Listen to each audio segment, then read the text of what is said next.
पर KitKat stories channel की कथा श्रृंखला में आप सभी श्रद्धालु श्रोताओं का एक बार फिर से हार्दिक स्वागत है। आज दिनांक है 12 जुलाई और दिन है शनिवार। आज सावन मास का दूसरा दिन है और आज सावन मास के कृष्ण पक्ष की द्वितीय तिथि पूरा दिन रहने के बाद मध्य रात्रि 1:46 पर समाप्त होगी।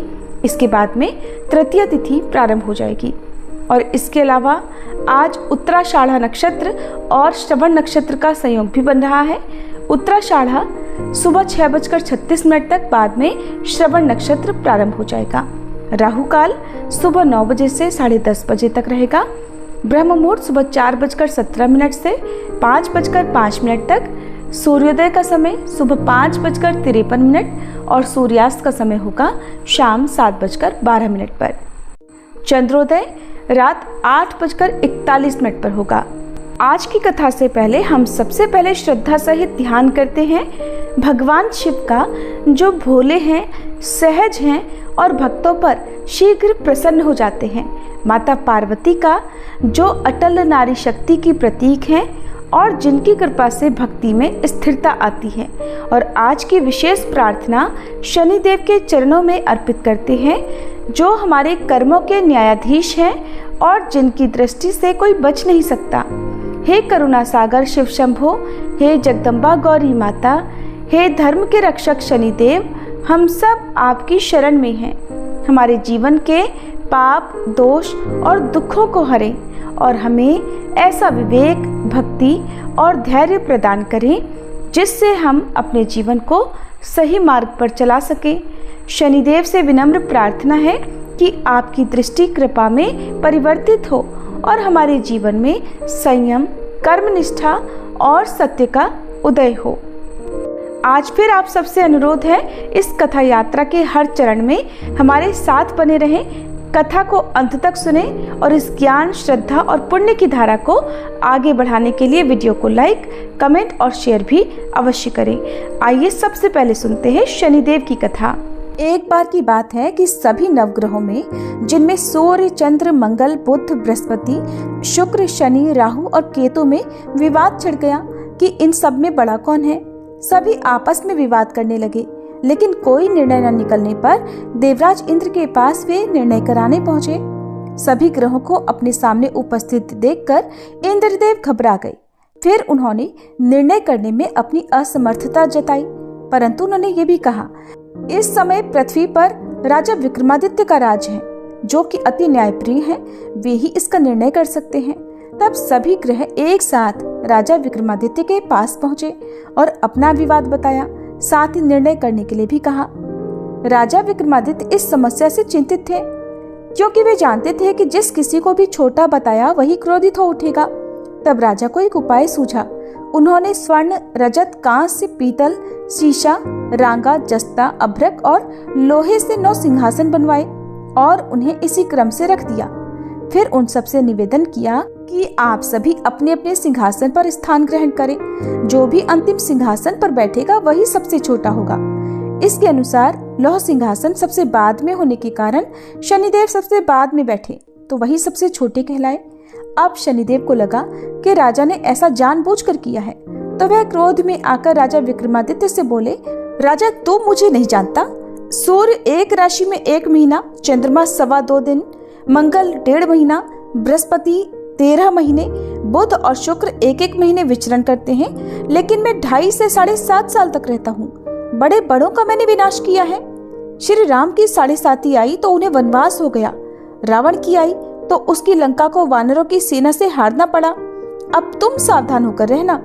ऐसा कहकर कोपित हुए शनिदेव जी वहां से चले गए और तब अन्य ग्रह भी खुशी खुशी चले गए। कुछ समय बाद राजा की 7.5 आई। तब शनिदेव घोड़ों के सौदागर बनकर वहां आए। उनके पास कई सारे बढ़िया घोड़े थे। राजा ने यह समाचार सुनकर अपने अश्वपाल को अच्छे घोड़े खरीदने की आज्ञा दी। उसने कई अच्छे घोड़े खरीदे और एक सर्वोत्तम घोड़े को राजा की सवारी करने दे दिया। अब जैसे ही राजा उस घोड़े पर सवार हुए, वह घोड़ा सरपट वन की ओर भागा और घने जंगल में पहुंचकर वह अंतर्ध्यान हो गया। अब राजा भूख प्यास से भटकते रहे। तब एक ग्वाले ने उन्हें पानी पिलाया। राजा ने प्रसन्न होकर उसे अपनी अंगूठी दी और वह अंगूठी देकर राजा अपने नगर को चल पड़े। वहां उन्होंने अपना नाम उज्जैन निवासी वीका बताया और वहां उन्होंने एक सेठ की दुकान में रुककर जलपान किया। कुछ देर रुककर आराम भी किया। भाग्यवश उस सेठ की उस दिन खूब बिक्री हुई। अब सेठ रूप बदले हुए राजा विक्रमादित्य को अपने साथ अपने घर ले गया। वहां पर राजा ने खूंटी पर देखा कि एक हार टंगा हुआ है जिसे खूंटी निगल रही है। देखते ही देखते थोड़ी देर में पूरा हार गायब हो गया। तब सेठ ने वापस आने पर देखा कि हार तो गायब है। सेठ ने समझा कि वीका ने ही उसे चुराया है। फिर तो सेठ ने कोतवाल के पास उन्हें पकड़वा दिया। अब उस नगर के राजा ने भी राजा विक्रमादित्य को चोर समझकर उनके हाथ पैर कटवा दिए और नगर के बाहर फेंकवा दिया। वहां से एक तेली निकल रहा था जिसे दया आई और उसने वीका को अपनी गाड़ी में बिठाया। वह अपनी जीभ से बैलों को हाँकने लगा। उस समय तक राजा की शनि दशा समाप्त हो गई। वर्षा ऋतु आने पर राजा मल्हार गाने लगे। राजा जिस नगर में थे वहां की राजकुमारी मनभावनी को उनका गाना इतना पसंद आया कि उसने मन ही मन प्रण कर लिया कि वह उस राग गाने वाले से ही विवाह करेगी। राजकुमारी ने दासी को राग गाने वाले को ढूंढने भेजा। तब दासी ने बताया कि वह तो एक चौरंगिया अर्थात अपाहिज है, परंतु राजकुमारी नहीं मानी। अगले ही दिन वह भूख प्यास त्याग कर अनशन पर बैठ गई कि विवाह करेगी तो उसी से करेगी। बहुत समझाने पर भी जब राजकुमारी नहीं मानी तो राजा ने उस तेली को बुला भेजा और विवाह की तैयारी करने को कहा। फिर तो उसका विवाह राजकुमारी से हो गया। तब एक दिन सोते हुए स्वप्न में शनिदेव ने राजा को दर्शन देकर कहा कि राजन, देखा तुमने मुझे छोटा बताकर कितना दुख झेला है। तब राजा ने उनसे क्षमा मांगी और प्रार्थना करते हुए कहा, हे शनिदेव, जैसा दुख मुझे दिया है किसी और को मत दीजिएगा। तब शनिदेव मान गए और कहा कि जो मेरी कथा और व्रत करेगा उसे मेरी दशा में कभी कोई दुख नहीं होगा। जो व्यक्ति रोज मेरा ध्यान करेगा और चींटियों को आटा डालेगा उसकी भी सभी मनोकामनाएं पूर्ण होंगी। और ऐसा कहकर शनिदेव ने राजा को हाथ पैर वापस कर दिए। इधर प्रातःकाल आंख खुलने पर राजकुमारी ने देखा तो वह बड़ी आश्चर्यचकित हुई। तब वीका अर्थात राजा विक्रमादित्य ने राजकुमारी को बताया कि वह उज्जैन के राजा विक्रमादित्य हैं। जानकर सभी अत्यंत प्रसन्न हुए। सेठ ने जब सुना तो वह राजा के पैरों पर गिरकर क्षमा मांगने लगा। राजा ने कहा कि ये तो शनिदेव का क्रोध था, इसमें किसी का कोई दोष नहीं। सेठ ने फिर भी निवेदन किया कि राजन, मुझे शांति तभी मिलेगी जब आप मेरे घर चलकर भोजन करेंगे। तब सेठ ने अपने घर तरह तरह के व्यंजनों से राजा का सत्कार किया। सभी ने देखा कि जो खूंटी हार निगल गई थी वही अब उसे उगल रही थी। सेठ ने अनेक मोहरे देकर राजा का धन्यवाद किया। इसके बाद राजा रानी को लेकर अपने राज्य वापस लौट आए, जहाँ पर उनका खूब धूमधाम से स्वागत किया गया। राजा विक्रमादित्य ने कहा कि उन्होंने शनिदेव को छोटा बताया था, लेकिन वे तो सर्वश्रेष्ठ हैं। तब से राजा विक्रमादित्य के राज्य में शनिदेव की पूजा और कथा रोज होने लगी। शनिदेव की ये दिव्य और प्रेरणादायक कथा अब पूर्ण होती है। जिन्होंने भी श्रद्धा से इस कथा को सुना उन्होंने न केवल शनिदेव की कृपा प्राप्त की बल्कि अपने पापों का भी क्षय किया। कथा श्रवण का यही संदेश है, जो जैसा कर्म करेगा वैसा फल पाएगा, पर शनिदेव यदि कृपा कर दे तो दुर्भाग्य भी सौभाग्य बन जाएगा। अब आइए हम सब मिलकर शनिदेव से विनम्र प्रार्थना करें। हे कर्मों के न्यायाधीश शनिदेव, हमारे अच्छे बुरे सभी कर्मों को क्षमा कर हमें सही राह दिखाइए। हमारे जीवन से संकट, दरिद्रता, रोग और शत्रुता को दूर कर धैर्य, विवेक, संयम और सफलता प्रदान कीजिए। शनिदेव की कथा सुनने मात्र से मनुष्य को चंद्र दोष, राहु केतु की बाधाएं और समस्त शनि पीड़ा से मुक्ति मिलती है। जो हर शनिवार को इस कथा को सुनते हैं, शनिदेव उनके जीवन की नैया पार लगा देते हैं। प्रेम से बोलिए शनिदेव महाराज की जय। अब सुनिए सावन मास महात्म्य के दूसरे दिन की कथा। भगवान शिव से देवी पार्वती बोली, हे महेश्वर, अगर प्रभास क्षेत्र सभी तीर्थों में श्रेष्ठ है तब तो अन्य बहुत तीर्थों के विस्तार से क्या लेना है। प्रभास क्षेत्र का ही महात्म्य बताइए। प्रभास क्षेत्र कौन है, उसकी सीमा क्या है और उसका सार तत्व क्या है। प्रभु, ये सब आप बताने की कृपा करें। तब भगवान शिव कहने लगे, देवी, सभी क्षेत्रों में प्रभास मुझे अधिक प्रिय है। प्रभास में उत्तम सिद्धि और परम गति की प्राप्ति होती है। उसके पूर्व भाग में अंधकार का नाश करने वाले स्वामी सूर्य नारायण जी हैं। पश्चिम में माधव जी का स्थान है, दक्षिण में समुद्र और उत्तर में भवानी है। इस प्रकार की सीमा से युक्त वह क्षेत्र 12 योजन का है। इसी का नाम प्रभास क्षेत्र है, जो सब पापों का नाश करने वाला है। उसके मध्य में 5 योजन विस्तृत पीठिका है, जो न्यंग कुमति से पश्चिम, वज्रणी से पूर्व, माहेश्वरी से दक्षिण और समुद्र से उत्तर में स्थित है। उसकी लंबाई और चौड़ाई मिलाकर 5 योजन का विस्तार है। ये पीठ कहा गया है। अब इसके गर्भगृह का भी वर्णन सुनो। दक्षिण से उत्तर की ओर वह समुद्र से कौरवेश्वरी देवी तक फैला है और पूर्व पश्चिम में गोमुख से आशुमेधिक तीर्थ तक उसका विस्तार है। ये गर्भगृह मुझे कैलाश से भी अधिक प्रिय है। इस गर्भगृह की सीमा में पृथ्वी पर जितने भी तीर्थ, बावलियां, कूप, तड़ाग, देव मंदिर, सरोवर, सरिताएं, गड्ढे और कुंड हैं, वे सभी परम पवित्र और सब पापों का नाश करने वाले हैं। इनमें जहां कहीं भी स्नान करके मनुष्य स्वर्गलोक में प्रतिष्ठित हो जाता है। इस क्षेत्र का प्रथम भाग माहेश्वर कहा गया है, जो कि परम पवित्र है।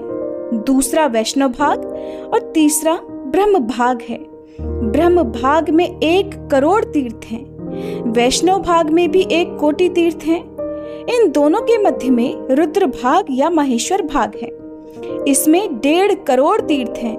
इस प्रकार यह क्षेत्र 3 देवताओं का बताया गया है। ये गोपनीय से भी गोपनीय तथा मुझे विशेष प्रिय है। देवी, सब विभागों को मिलाकर इस क्षेत्र में 3.5 करोड़ तीर्थ हैं। इसकी यात्रा भी 3 प्रकार की है। पहली रौद्री यात्रा, दूसरी वैष्णवी यात्रा और तीसरी ब्राह्मी यात्रा कही गई है, जो सब पापों का नाश करने वाली है। ब्रह्म विभाग में इच्छा शक्ति कही गई, वैष्णव भाग में क्रिया शक्ति और तीसरे रुद्र भाग में ज्ञान शक्ति बताई गई है। पापी, शठ अथवा दूसरों को हानि पहुंचाने वाला मनुष्य ही क्यों न हो, अगर वह प्रभास क्षेत्र के मध्य भाग में निवास करता है तो सब पापों से मुक्त हो जाता है। हिमवान, गंधमादन, कैलाश, निषद, परम प्रकाशमय मेरुगिरी, मनोहर त्रिकूट, महागिरी, मानसोत्तर, रमणी देवोद्यान, नंदनवन तथा स्वर्गलोक के रमणी तीर्थ और मंदिर, इन सब को छोड़कर प्रभास में ही मेरा मन लगता है। देवी, जो एकाग्र चित्त होकर प्रभास में संयम पूर्वक निवास करता है, वह तीनों समय भोजन करके भी वायु पीकर रहने वाले तपस्वी के समान पुण्य फल का भागी होता है। जो विघ्नों से आक्रांत होकर भी प्रभास तीर्थ का सेवन नहीं छोड़ता, वह जरा और मृत्यु को त्याग देता तथा जन्म के अशाश्वत चक्र से अर्थात जीवन मरण के चक्र से मुक्त हो जाता है। जो मनुष्य प्रभास क्षेत्र में निश्चय पूर्वक निवास करते हैं, उनको एक ही जन्म में मोक्ष प्राप्त हो जाता है। जो उत्तम व्रत का पालन करने वाले ब्राह्मण प्रभास क्षेत्र में स्थित हैं, जो मृत्युंजय मंत्र के साथ शतरुद्री का जप करते हैं, उन्हें 6 महीने के भीतर ज्ञान प्राप्त हो जाता है। नाम का पर्याय बताने वाले विद्वान पुरुष शिव कहते हैं वेद को। शतरुद्र मंत्र शिव स्वरूप वेद का आत्मा है। जो प्रभास क्षेत्र में आकर इडयम इत्यादि मंत्र से मेरा पूजन करते हैं, वे निस्संदेह मुक्त हो जाते हैं। जो मनुष्य वहाँ समंत्र और अमंत्र भाव से रहते हैं, अर्थात मंत्र जपें या ना जपें, केवल वहाँ सदा निवास करते हैं, वे भी जिस गति को पाते हैं वह बड़े बड़े दानों और यज्ञ करने से भी नहीं मिलती। इस क्षेत्र में स्वयंभू लिंग के रूप में साक्षात हम महेश्वर ही निवास करते हैं। प्रभास में भगवान सोमनाथ के दक्षिण में करोड़ों रुद्र स्थित हैं। ब्रह्मांड में जितने भी तीर्थ हैं, वे सभी वैशाख की चतुर्दशी को सोमनाथ के समीप जाते हैं। प्रभास क्षेत्र में निवास करने वाले पुरुषों के लिए जो सद्गति बताई गई है, वह न तो कुरुक्षेत्र में है, न हरिद्वार में और न पुष्कर में ही है। देव महादेव जी का वह गुप्त क्षेत्र 7 योजन है। वहां ब्रह्मा और विष्णु आदि देवता तथा असंख्य योगी सनातन भगवान मुझ सदाशिव की ही उपासना किया करते हैं। देवी, वे सभी मेरे भक्त हैं और मेरी ही उपासना में तत्पर रहते हैं। संयमशील सन्यासी 8 मास तक भ्रमण करते हैं और 4 मास तक एक जगह प्रभास तीर्थ में नियम ग्रहण करके उन्हें निवास करना चाहिए। एक मनुष्य सोमेश्वर शिव का पूजन करता है और दूसरा तप करता है, और उन दोनों में वही श्रेष्ठ है जो सोमनाथ की पूजा में तत्पर है। जो योग, सांख्य, पांचरात्र तथा अन्य शास्त्रों द्वारा जानने योग्य है, वे ही शिव प्रभास क्षेत्र में स्थित हैं। सोमलिंग में ही ये संपूर्ण चराचर जगत स्थित है, इसलिए उस लिंग में सदा महादेव जी का यत्नपूर्वक पूजन करना चाहिए। मनुष्य मानव बुद्धि के अनुसार जो कुछ भी अशुभ कर्म कर बैठता है, वह श्री सोमनाथ जी के पूजन से विलीन हो जाता है। वेदवादी पुरुष, जिन्हें कालाग्नि रुद्र कहते हैं, वे ही भैरव नाम से प्रभास तीर्थ में स्थित हैं। मैं ही भैरव रूप धारण करके सब पापों का नाश करता हूँ। अग्नि मीले इस मंत्र के द्वारा जिसके प्रभाव का वर्णन हुआ है, वही मैं प्रभास क्षेत्र में अग्निमील नाम धारण करता हूँ।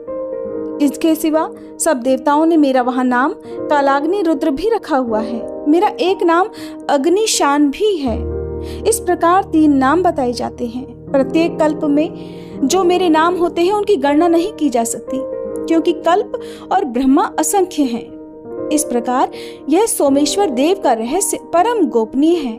देवी, आपके प्रति स्नेह होने से और आपकी भक्ति के कारण ही ये सब बातें मैंने तुमसे कही हैं।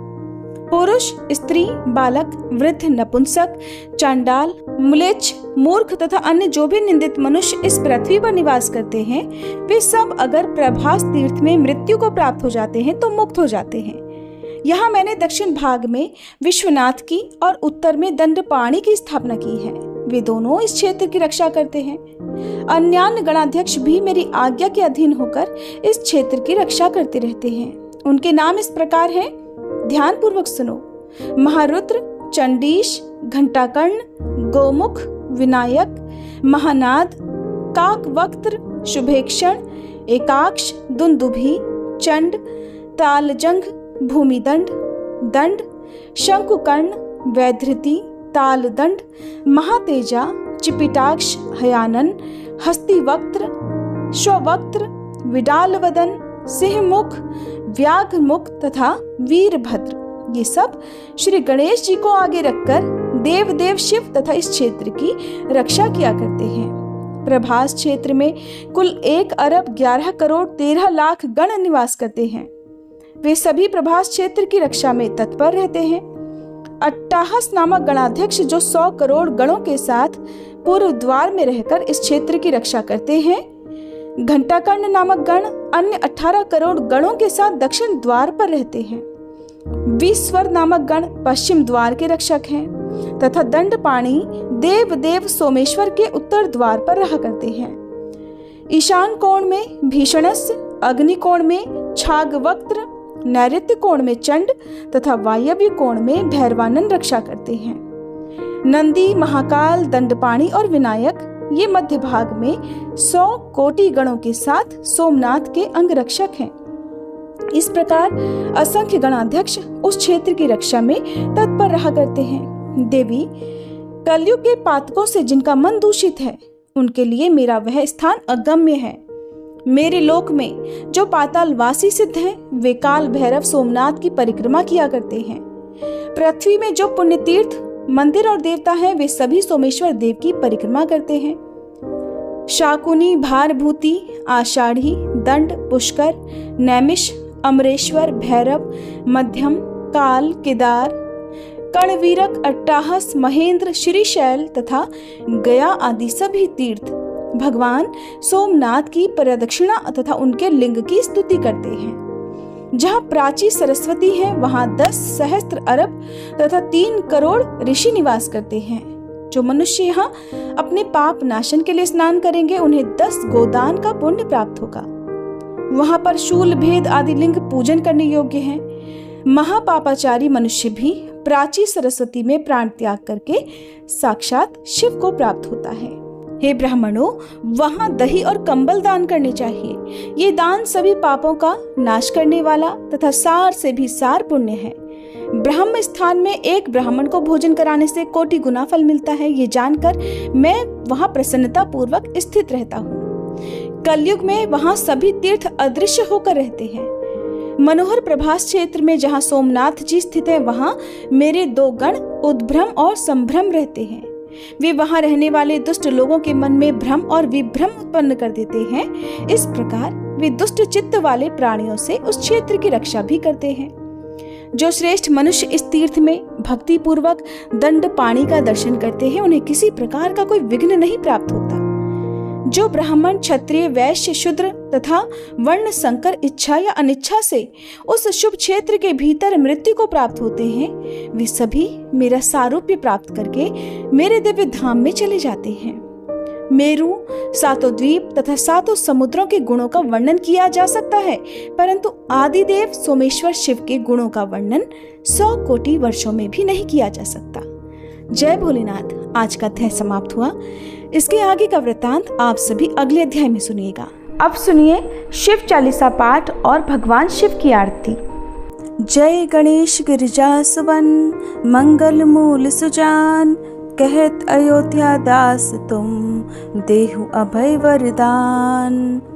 जय गिरिजापति दीन दयाला, सदा करत संतन प्रतिपाला।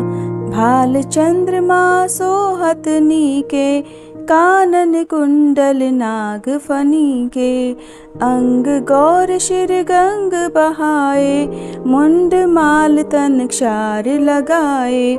वस्त्र खाल बाघंबर सोहे, छवि को देखी नाग मन मोहे। मैना मातु की हवे दुलारी, बाम अंग सोहत छवि न्यारी। कर त्रिशूल सोहत छवि भारी, करत सदा शत्रुन क्षयकारी। नंदी गणेश सोहे तह कैसे, सागर मध्य कमल है जैसे। कार्तिक श्याम और गणुराऊ, या छवि को कहीं जात न काऊ। देवन जब ही जाय पुकारा, तब ही दुख प्रभु आप निवारा। किया उपद्रव तारक भारी, देवन सब मिली तुम ही जुहारी। तुरत षडानन आप पठायहु, लव निमेष मह मारी गिरायहु। आप जलंधर असुर संहारा, सुयश तुम्हार विदित संसारा। त्रिपुरासुर सन युद्ध मचाई, सब ही कृपा कर लीन बचाई। किया तपहि भगीरथ भारी, पूरब प्रतिज्ञाता सुपुरारी। दानिन मह तुम सम को नाहि, सेवक स्तुति करत सदाहि। वेद नाम महिमा तब गाई, अकथ अनादि भेद नहीं पाई। प्रकटी उदधि मंथन में ज्वाला, जरत सुरासुर भये विहाला। कि नहीं दया तह करी सहाई, नीलकंठ तब नाम कहाई। पूजन रामचंद्र जब कीन्हा, जीत के लंक विभीषण दीन्हा। सहस कमल में हो रहे धारी, कीन्ह परीक्षा तब ही पुरारी। एक कमल प्रभु राखे उजोई, कमल नयन पूजन चह सोई। कठिन भक्ति देखी प्रभु शंकर, भय प्रसन्न दिए इच्छित वर। जय जय जय अनंत अविनाशी, करत कृपा सबके घटवासी। दुष्ट सकल नित मोहि सतावे, भ्रमत रहो मोहि चैन न आवे। त्राहि त्राहि में नाथ पुकारो, ये ही अवसर मोहि आन उबारो। ले त्रिशूल शत्रुन को मारो, संकट से मोहि आन उबारो। मात पिता भ्राता सब होई, संकट में पूछत नहीं कोई। स्वामी एक है आस तुम्हारी, आये हरहु मम संकट भारी।